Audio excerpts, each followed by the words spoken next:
is Kinsley Jordan. I'm a major in the U.S. Air Force, a T6 instructor pilot. I've been a T6 instructor pilot in pilot training and Air Force pilot training for the last 4 years, almost 5 years.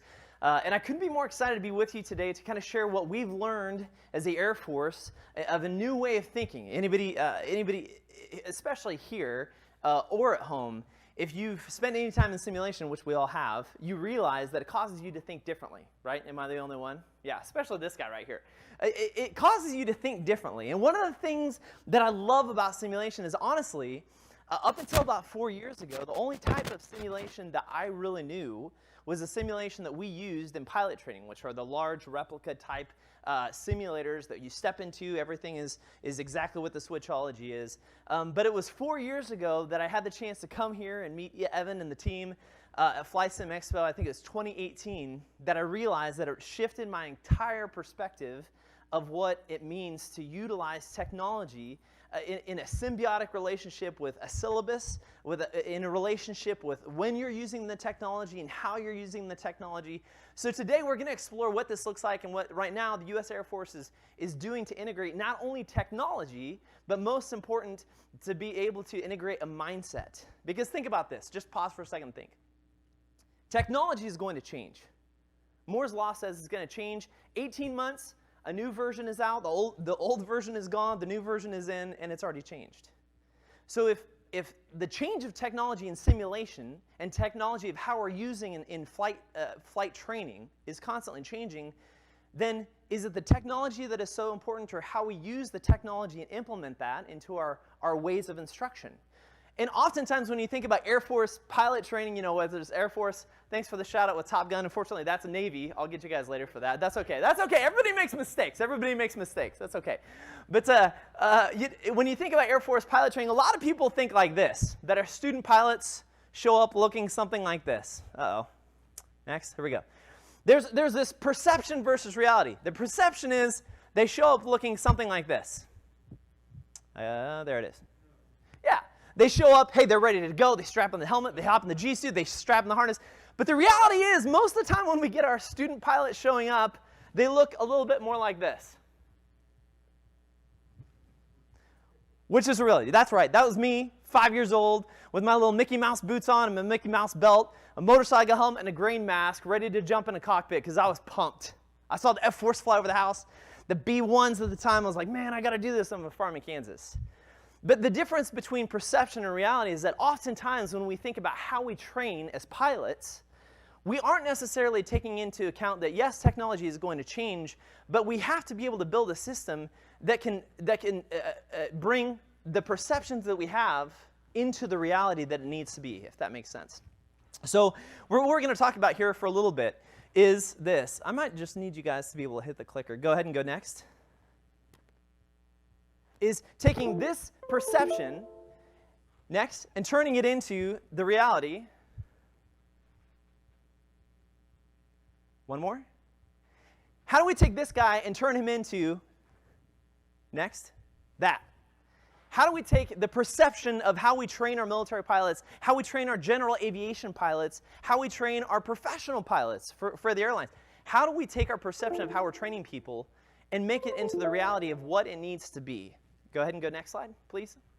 So as we look at how we train our Air Force pilots, here are just some of the criteria that you know, you would think that we have it clearly written out of exactly what a pilot looks like in the military, right? You have a mission set, you have operations, you're deploying, you know exactly the type of mission you're going to be doing. But actually, as we looked at how we train our pilots and we looked at integrating technology in a different way and simulation in a different way, what we started realizing a little bit is we had to really ask ourselves what that looks like. So what you see on the slide above you, either online or here, is that this is really what we value. This is what we value in a pilot of when they get to a place of mastery to be able to perform in the aircraft. They're able to effectively manage airborne tasks. You can go ahead and read that while maintaining aircraft control. That's usually a good thing, I would say, for the most part. Go back one. They're capable of timely and proper corrections. Anybody who, it's kind of like driving down the highway. You take your eyes off the road for a second, you look back up, and all of a sudden you're in front of a semi. Hopefully not today.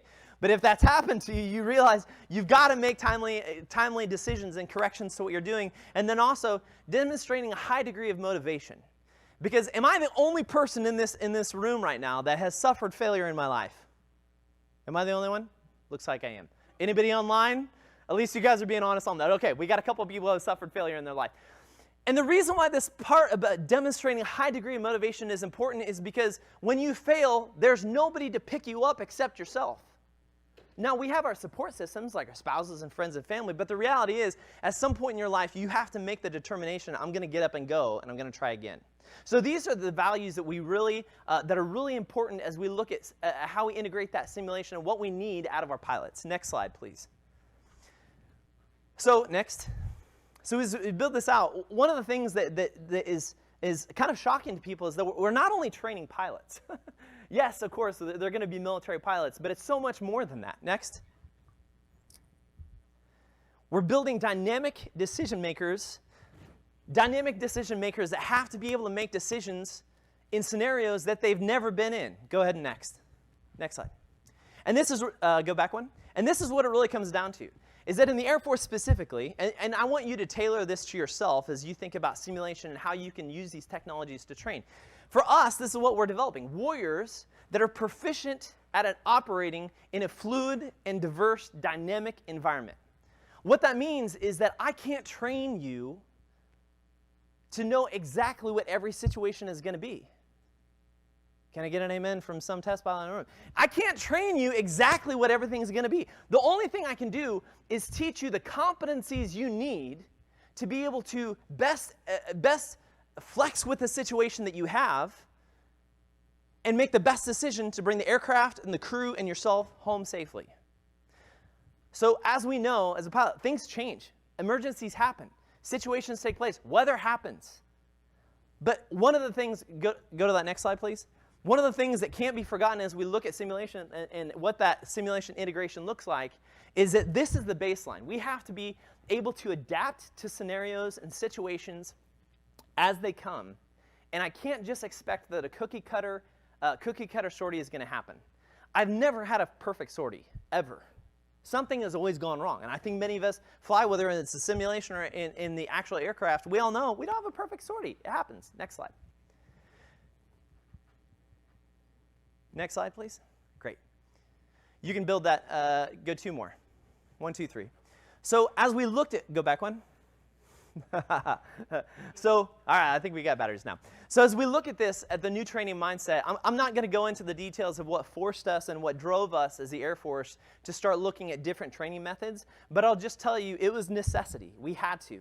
We had some operational challenges before us that really made us say, you know what, we've got to look at how we're training pilots. Maybe there's a more efficient way, but we need to look at what that is. And here are some of the 3 things that we really honed in on that were really important for us in development. And again, I can only speak to the experience of me, and I'm not speaking for the entire Air Force. I'm speaking of for us, for our development of what we've done in pilot training and what that has looked like over the last several years. And this is it, that we realize this, that experiences build airmanship.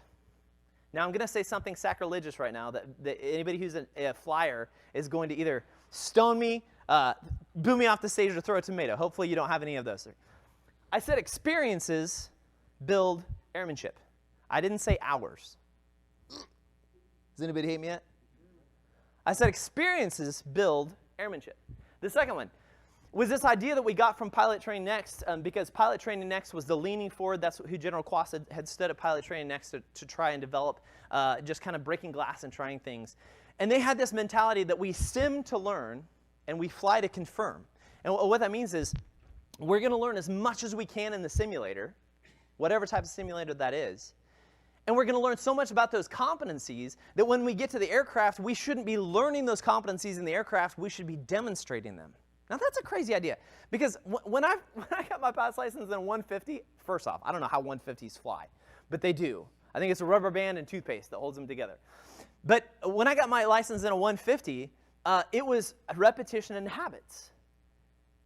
It wasn't going to the aircraft to demonstrate that I already knew it. It was going to the aircraft to learn. So this was a totally different paradigm shift for me. So I'll ask you to put this into your own life. When you're simming, if you're a sim enthusiast or whether you're a developer, if you're simming in your simulator, your flight sim, are you simming to learn or are you simming for fun? Because one of my really, really great friends, he sims he has so many sim hours. And I say, dude, don't you get bored? He said, no, I never get bored because if I'm not challenged and I'm not sweating, then I'm not trying. Think about that for a second. If I'm not sweating, and we're talking about sitting on the couch flying a sim, right? If I'm not sweating and I'm not challenged, then I'm not trying. That is the mentality, and you're going to hear from one of my friends here coming up soon.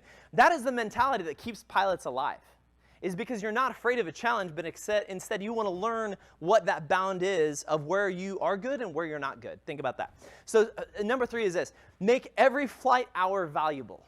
So how do you make every flight hour valuable? Go back to 2.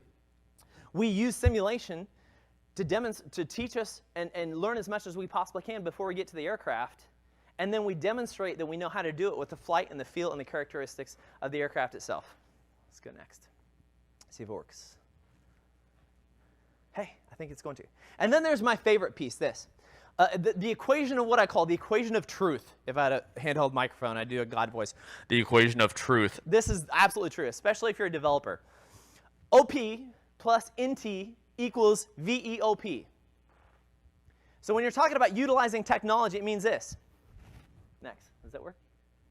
And if you take an old process plus a new technology, you get a very expensive old process.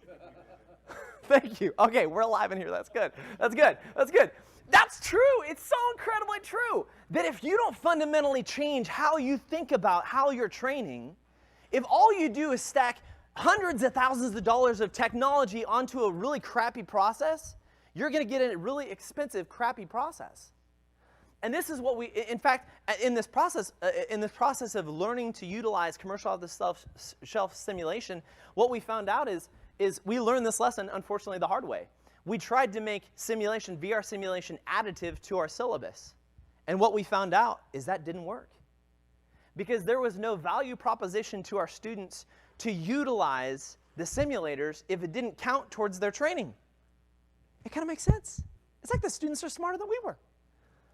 They knew that there was a need, a desire for them to be able to use it. So then we said to ourselves, listen, self. It was a little argument back and forth. But listen, self. We got to be smarter than this. We can't just keep on doing the old thing. We got to try something new. So how do we do that? So this is the really exciting part. First, say this with me. Say culture. Now you people online, you're sitting at home in your PJs. You say it too. Culture. Culture is so important. And the reason why it's so important is as you look at these things, these were just some of the indicators. Now keep in mind, we haven't even talked about the technology yet, right? But we're laying a baseline, a foundation of development for sustained success. Culture is so critically important. Let's take it back to you. Are you simming for fun or are you simming to learn? Because the culture you're creating in your own mindset will be the culture that takes you into the air, into the actual aircraft. So if you spend all this money and all this time in simulation, but you're just playing around with it and not trying to learn anything from it, then I would suggest we're building a culture that isn't taking our training seriously, right? What type of culture are you building in your life as a flyer, as a simmer, as a development? What is it? What's your goal? What do you want to accomplish? So as we look at these things, we started realizing, you know, the pilot training that I went through when I was younger was not a coach-student, coachee mentality, a coach-player mentality. It was the voice of God. What did you do? I can't believe. We went and flew the mission, and I came and I sat back down, and my instructor would debrief me extensively for 45 minutes. He'd say, do you have any questions? And the answer was always at that point, absolutely not. Nope, I'm good. I understand. And I'd go on my happy way. But what we realized is that if all you do is create a culture where your students can't be authentic and transparent with you, and they can't say, boss, I have no idea what you're talking about. I thought that maneuver was great. I thought my turning rejoin was wonderful. I thought things were going great. If you don't have that culture, then you're not going to get the authenticity which enables them to learn. So this culture piece was so important. And again, we hadn't even gotten to the technology yet. The next piece was this, is we needed to be able to give our instructors tools to be able to create these military pilots that we wanted with the mindset that we talked about, proficient in a fluid and diverse changing environment. And we needed to design a process that allowed every flight hour to be valuable. Meaning, again, we were spending time in the sim, simming to learn, flying to confirm. So every hour we spent in the aircraft was capitalized the best we possibly could. And this last one is really important, student-centric learning. And what that means is this, is that I may have my agenda as an instructor pilot of what I think they need to do, but the real baseline of our training is the fact of how am I actually performing, and am I truly comprehensively understanding what I'm being asked to do. Sometimes we give a north-south, yep, I understand, but in our mind we're saying, I have no clue. I have no idea what's going on right now, but I'm too afraid to do this, so I'm just going to do this. So it has to be student-centric to allow the student to go in and practice as much as they want to get as many repetitions as they can, trying, failing, trying again, failing again, trying one more time, failing again. We have to be able to create a process to allow the students to be able to try that and grow so that they can truly learn and take that next step. So I just want to show you, this is kind of what the old syllabus was. The old syllabus, I'll tell you, I won't go into full detail, but I'll tell you that we had been doing the same type of training since approximately World War II. Training hadn't changed. You would get this many sorties to learn how to take off and land. You would get this many sorties to do aerobatics. You would get this many sorties to learn navigation. You would get this many sorties to learn formation. And then you would get a check ride on formation, and you were off out the gate. But what we learned is that if all you do is focus on these stovepipes of training, that you'll see here is that you'll have this, click next. You'll have this peak where you're really, really good, and then because you're not doing that type of training anymore, it tails off. And then you'll go to navigation, you get really, really good at instrument approaches and going cross country, and then it drastically tails off. And then you'll be focused on formation, and you'll get really good at formation, but it tails off. And at the end of this, you're not really proficient at anything like you should be. So going back to the idea, the process, we said, listen, it's not just about the technology, it's about how we use the technology at the right time. We got to use the technology at the right time, at the right place. So that led us to a mentality. Because we saw in this process, we realized that it was forming habits that made students fly what was required on the profile, but not what was best for their training. Does that make sense? They would fly just to pass, they would do what they had to do to pass the check ride, but that didn't mean they were truly learning what they needed to for the gravity of airmanship. And those were some of the indicators that we saw that came from that. They would fly canned profiles. They wouldn't try anything. They wouldn't risk anything. They would go do what they knew how to do, go around the flagpole, go out to the military operating area, come back, and that was it. I passed, thank goodness. But what happens when that student loses his engine and he's solo? Going around the flagpole, trying the same thing over and over and over doesn't prepare you for that. So we had to think differently again. Next slide. So if there's one thing I want you to take away, it's this. Many times, and I can only talk to myself. I'll only preach to myself here for a second. There have been so many times in my life I've been focused on my performance, but not on mastering something. And here's the difference. Here's an example. Performance is the ability to perform a maneuver under certain circumstances, right? A loop. I'm going to pull back. I need to have my airspeed go over the top, not stall, keep the nose pulling, keep the G's on, come through the bottom. Great, I did it once. I'm not going to do it again. But mastery, here's another example of that. Vectors to an ILS at a local airport. Great. I did vectors to the VOR. I did it one time. The IP didn't get mad at me. I'm not doing it again. But mastery says that it's the ability to perform that maneuver under any circumstance, on any approach, anywhere in the world. Not just here, but in Suda Bay. Not just here, but in Africa. Not just here, but in Keflavik. Does that make sense? Mastery means that you have learned the competencies required to be able to do that anytime, anywhere. And what we started realizing is that if we kept training the way that we were training great hand monkeys. I was one of them. I was great at this, but I wasn't great at this. And it scared me, if I was going to be honest. And a lot of the feedback we were getting is people weren't confident sometimes when they would graduate. And that's an example. So how do we train for mastery? Here's the really cool part. It's airmanship. Airmanship. We got to focus on the things that develop airmanship. And this is what I love about the sim community so much, is that never before have we had more exciting tools at our hands, regardless of what sim platform you love, regardless of what control sticks you like or rudder, regardless of how live the ATC environment is. We have never had more capability to be the best pilots in the world ever than right now. The challenge is, how do we bring these pieces together at the right place at the right time to make it happen? And this is one of the things that we learned that is really, really important. Effective domain. I'll summarize it like this. As we did these classes, as we developed these classes and put students through this new mindset, we started seeing a trend line. We started realizing that the students that did better were not afraid to fail. In fact, they would come back and kind of joke about it. They'd be like, hey, how'd this story go? They're like, I torched it, man. I mean, we're having tacos tonight because that was unsat. That was not good. It was awful. How are you laughing about that? It was like, I learned a lot, man. I learned a lot. And it's this mindset that students are looking at it and saying, wait a minute, wait. I don't have to be afraid of failing because they're my coach. I'm the player, and my job is to get better and learn and to grow and to get better, right? That's exciting. So effective domain, what we started seeing is that we had to be able to go back to the culture piece. We had to create an environment that allowed students to not be afraid of failing. Now, isn't that a little bit contradictory thought when you think about flying training because you don't want to fail? But I would challenge this. I'm not saying failing like we went into the ground. I'm not saying failing like we have a hard landing. I'm saying putting ourselves in situations that challenge us mentally, both psychologically and physically, that challenge us, but not push us over to the edge that we lose situational awareness. And you know what the best tool in the world to be able to do that is? Simulation. You know why? Because you can fail whatever you want to in the sim. You can put the weather down to whatever mins you want to. You can fly anywhere in the world and have a great geographic view of what it looks like before you even show up.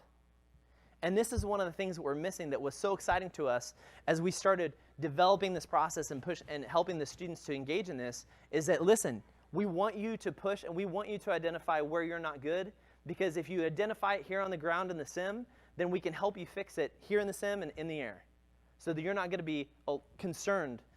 And I'm not going to be concerned when it comes up to you graduating the program. Next, effective domain, really, really important. So I'll go back and just show you real quick. Remember the old syllabus, right? The old syllabus had these stovepipes. You're going to learn how to take off and land. You're going to learn how to do navigation. You're going to learn how to do formation. But each of those are in their own section, and you don't do them all at the same time. So this is why, and we talked about why that necessarily wasn't the best training.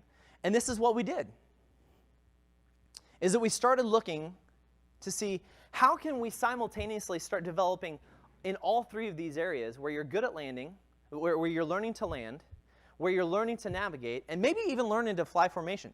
Think about this. We would spend time flying out to the MOAs, 20 minutes.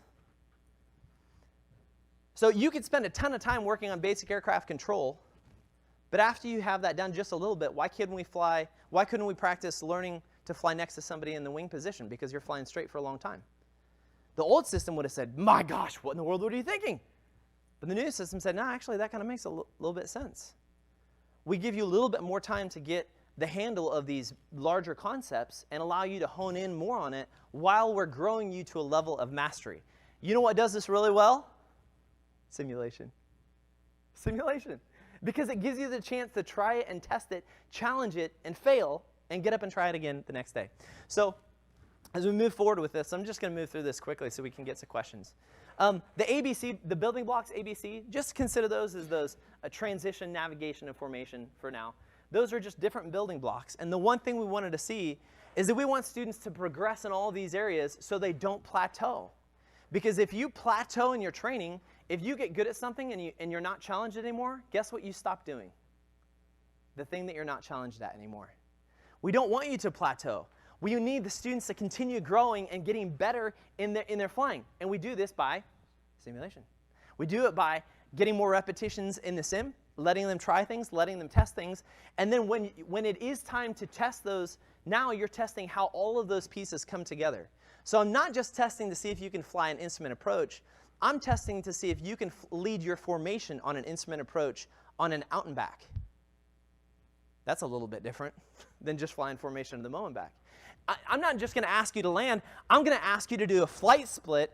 You do 3 landings. Your number 2 do 3 landings. I want you to join up on an outside. I need you to coordinate all of that and then land as a formation.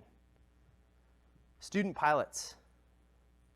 I didn't do that. If somebody had asked me to do that, I wouldn't have made it through pilot training. I'm just going to tell you right now. I wouldn't have made it. I was like, no, make me a chef. I can't do it. I just can't do it. So this mastery level, again, we do focus on the performance, But then the real question at the end is mastery. We need you to take those performance parameters that you've been able to demonstrate once or twice and now show me that you can do it to a level of mastery later. And this is my favorite part. This is why simulation is so important. Whether it's video recorded academics, which seems like a novel idea, but to us that was a huge breakthrough. So the students could go back and watch the lecture over and over and over. Whether it's VR headsets to be able to watch 360 videos of how to fly a maneuver and ground references of the patterns of what to look for. Whether it's flying in VR and multiple different capabilities. All of these things come together, but before we didn't have these capabilities. All we had was the replica sim that was exactly like the aircraft and flew pretty close to it. So if you have a sim, you teach competencies ABC. So we'll say, hey, we teach you this block of things in the sim, and then we're going to teach you this other stuff in the aircraft. So what happens when you use the technology like Flight Sim Expo is exposing you to? When you introduce an immersive training device, that's what we call it, a VR sim or some capability like it, what happens is you can start teaching some of those capabilities in the VR sim in an area that really makes sense. Now, I'm not saying VR is perfect for everything, because we all know it's not, but it does have its strengths.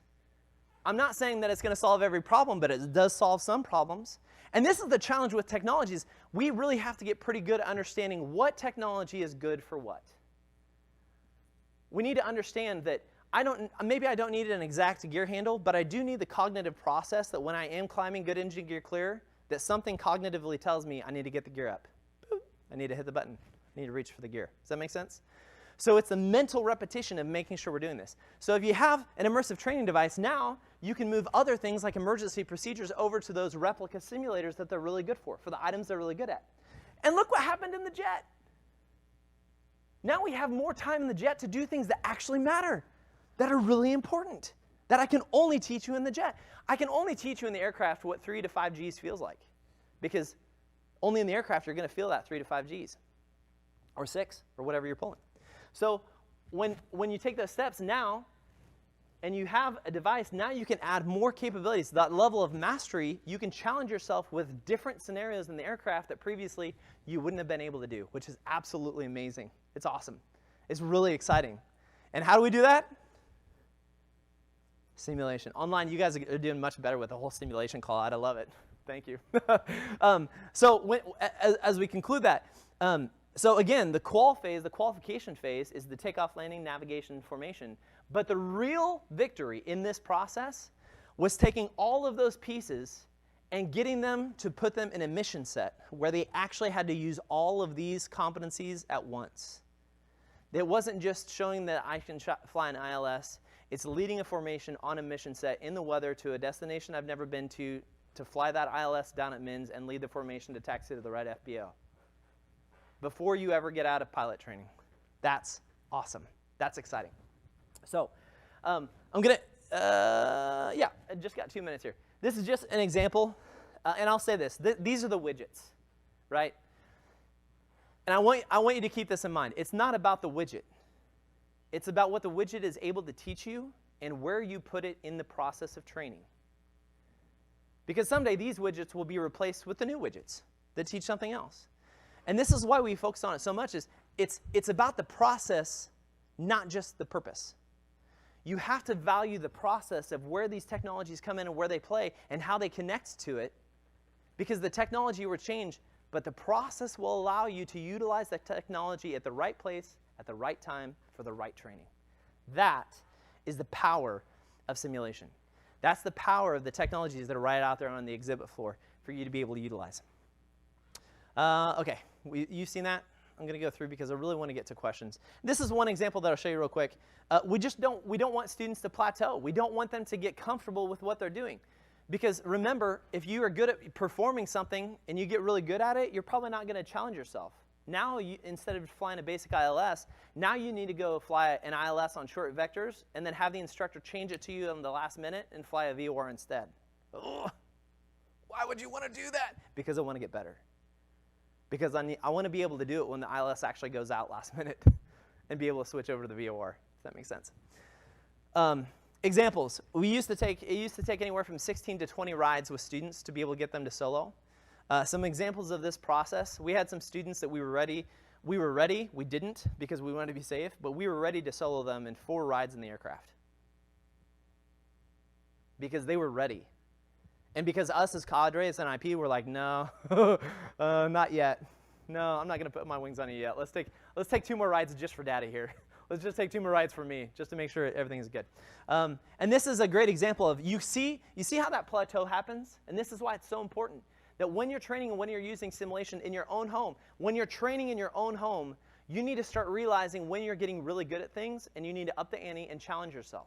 Because this is what happens. You see it right at the bottom there, right about here. You see that plateau that happens? And this plateau, this training, what we found is that those additional rides really didn't do them a whole lot of good because they had already shown us the competency of where they were at. Okay, I want to be able to get to questions because this is I know there's some questions out there of what things, how we're using the technology, what it looks like.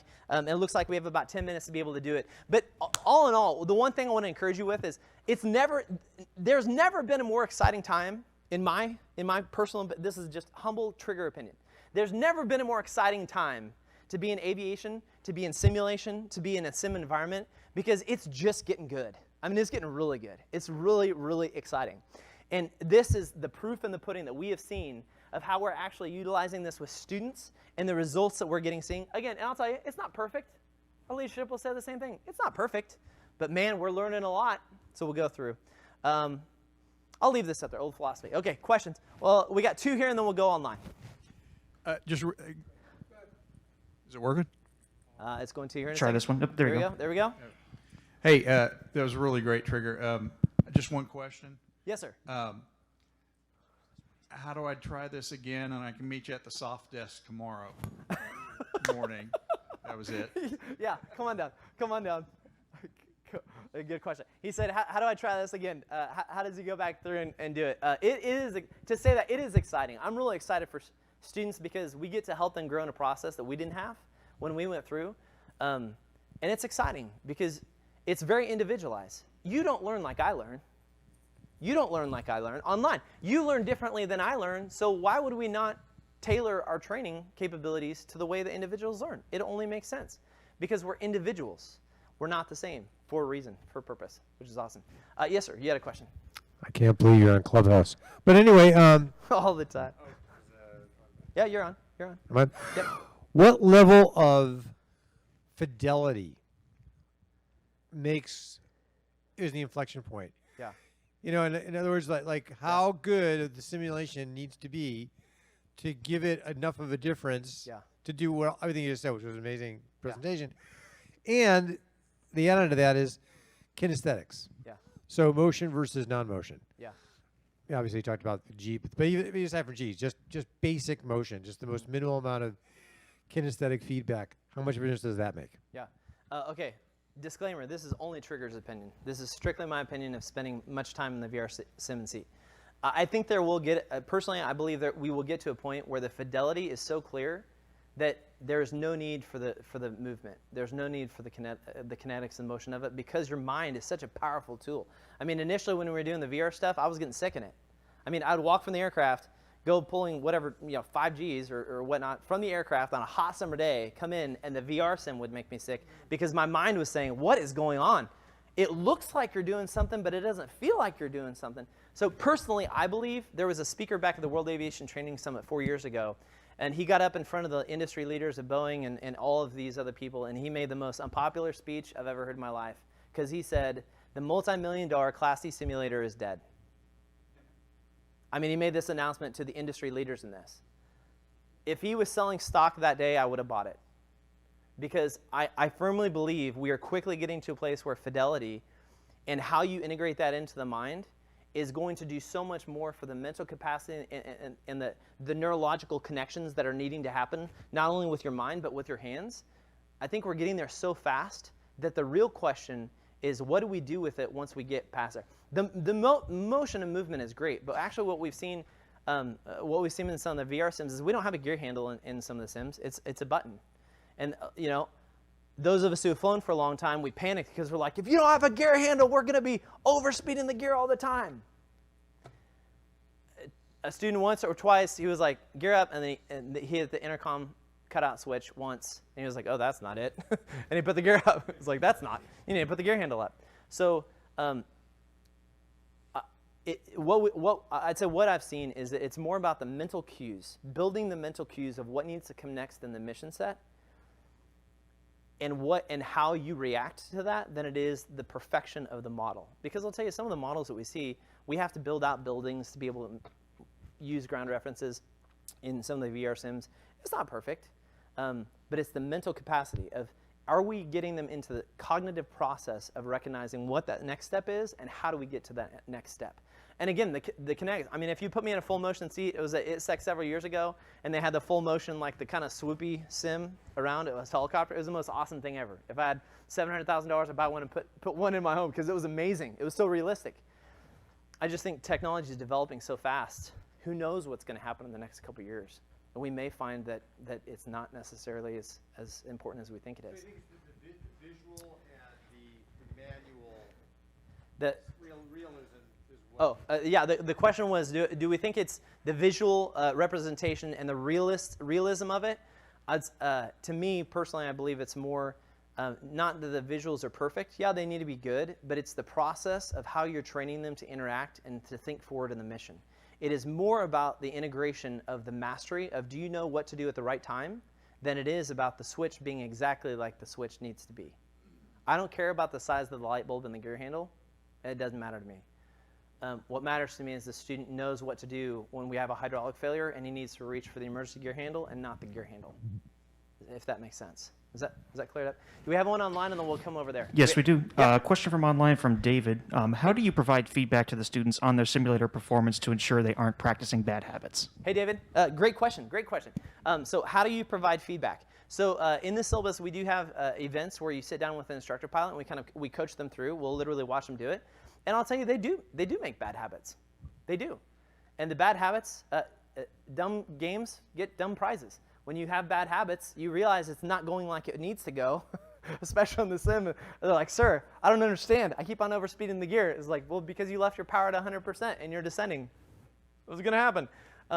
So it's not that we catch those corrections all the time, but the more time they spend in there doing what's right, and we do have those instructor sims that we spend with them, but we really emphasize get in the sim and practice, because it is evident and very clear to us when we actually spend time in the aircraft and in the sim with them. It's very clear to us what their negative trends are, and we can hone in on that and then allow them to focus on how to be able to fix that. So it's more important that they get repetitions and then they get practice than it is that they do it perfect every single time, because we can teach you to do perfect, but sometimes you got to create 1,000 bad light bulbs to get the right one. I think I've created about 2,000 in my life. Yes, sir. Yeah, having been through the program UPT before, this is amazing. Your presentation's amazing too. The Air Force really thought out the new next training going on. You were talking about feedback with regard to debriefs and feedback. We all learn from feedback, and debriefs where we learn most of our skills, right? And that positive feedback, as well as criticism, right? So you talked about they're actually filming the debriefs, right? And then you can go back and watch your debrief with your instructor, or if you just want to review the debrief, so you can watch. So you're using a camera to be able to film that, so you can actually go back and watch it later. Is that what you're saying? No, what I meant by that is video academics. So just like a college session would, if a teacher was teaching a class on aerodynamics or weather, we do a really good video of that, record that, so then students get access to that and they can go back and watch it. Not the debriefs. Not the debriefs. Yeah. Do they have cameras in the actual cockpits now so that you can actually use those? No. There's gun film camera, right, in fighters. So do they have actually cameras behind the pilots so they can see their actions, or for debriefs as well? I can't really say a whole lot about that. What I can say is that there are a lot of capabilities that that are able to read characteristics of what you're doing and how you're doing it, that you don't need a camera, because a camera is a very fickle view. Yeah, the gun cam is great, but it's very hard to actually get a good situational picture from the camera. Actually, what's more valuable is those readouts of how you are actually performing in the aircraft. That's really, really more important, honestly. So there's some stuff that industry has been developing, and this is what I say to the developers. Your industry is developing the great next tools to be used in aviation training, period, not just military. So those tools and capabilities that have been developed here and around are literally the tools that we look at and say, man, that's awesome. That we need more of that. We need more of that capability. And to the feedback piece, we do care about feedback, absolutely. Old dogs, it takes a bit for us to learn new tricks, but it was so important to leaders to do that we've been developing IP feedback, because we need to hear from the students if I'm a bad IP. I need to hear from the student. If I create an environment that's toxic to the student and they're not learning anything, as an instructor, I would hope that I would be open to learn from that, if that makes sense. So feedback is very, very important to us. Okay, we have time for one more question. One more. Hi there. Hi there. Great presentation. As we put more and more training and do it virtually, today we still have the kind of, your experience is all based on how many hours you have in the airplane in the air, right? So, 1,500 hours to be an airline pilot. How do you see that possibly evolving? I mean, obviously FAA permitting, but where do you think this is going in terms of number of hours in the air no longer being entirely the factor? Let me strip this flight suit off real quick and give you my honest answer of what that is. So when you look at, as we have learned, a lot of our processes, I'll answer it like this. A lot of our processes of what we had in place, they didn't work for the data that we were getting back. It didn't work. The old syllabus would have said, no, you're not going to solo any sooner than this ride. And we realized that's a waste of rides. Why would we do that? We're wasting time doing that. So I really believe, just from what we've seen, and I think what's also happening with the dawn of electric cars, vertical takeoff, those capabilities, that the aircraft themselves are going to be smarter than the individual, such that maybe, possibly, it's not going to take a certified pilot, according like the FAA sees, to use one of these vehicles that will stay 500 feet or below. It's possible. If that's the case, and we're able to train to the capabilities and the technology that is being offered by industry, then we're going to have to change our policies and processes. I think the greater challenge is how do we articulate whether or not they're trained well enough?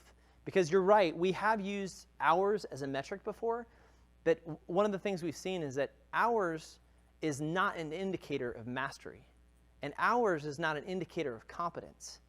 And the hard thing is that mastery and competence are kind of these intangible, subjective values that are really hard to put a number to and to get a line above. So I think, actually, to answer your question, the greater challenge isn't how many hours are going to be okay. I think the greater challenge is how soon are we going to adjust our perspective to recognize the right performance indicators to indicate whether somebody has met the competencies and has mastered the competencies like they need to. I think in general aviation, again, just triggers humble opinion. Trigger Jordan, not flight suit, just my opinion. I think we as the aviation industry, we've got to start looking at it really quick. We really got to start looking at it really, really fast. So, hey, to our online guests, I just want to say thank you so much for joining the Flight Sim Expo. It's been an absolute blast. Here for Trigger Jordan from the stage here in San Diego. Thank you so much for being with us. And to our audience here, thank you so much for the time. I'll be in the back for a little bit to answer any questions. And have a great rest of your expo. We'll see you next time.